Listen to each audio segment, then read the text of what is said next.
Zdravo, danas ću pokazati kako svoje lice staviti na nečiju drugu fotografiju. Znači kratko će trajati ovaj snimak, znači to se na brzinu radi, vidjet ćete sad i sami.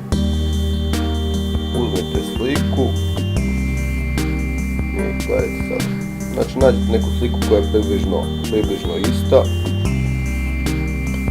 Uzmete, selektorite oko ovaj deo obrve, oči, nos, usta. Znači kažem, ja sad brzinski radim, znači samo čisto da bi vam pokazao kako to ide i šta. Znači trebate mnogo sličnu sliku da nađete.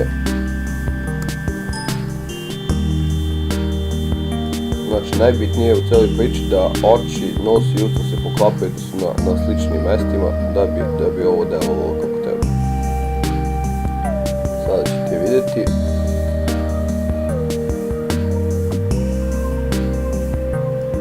Znači da se to poklopi.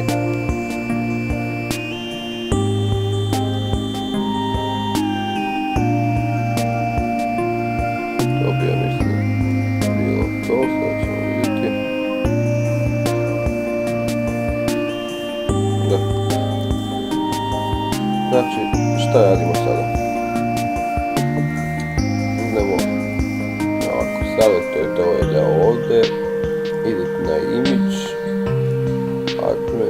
match color, znači da pomešate boju, to je da bude boja ista kao sa te slike, sada ćete vidjeti. To bi bilo to, znači neka slična boja, da ne bude mnogo različita. To bi bilo to za sada. Uzmete, kopirate ovu sliku, uvijek da imate, znači, početnu fotografiju.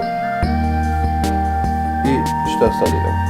Idete ovako, znači selektorite taj deo, idemo na select, modify, contact, 5 meni je već namešteno, to bi bilo to, znači vraćate se, možemo čak i da ugasimo ovu, vraćate se na ovu sliku, idete ovako i sječete taj deo, uključite opet ovo vidljivim, znači držite CTRL i štikljate oba ova laja ovdje, idete na edit, auto, blend layer i ok.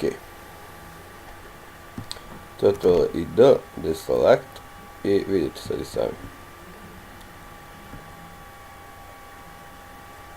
Znači to bi bila jedna na brzinu slika koja se lako može da se odradi.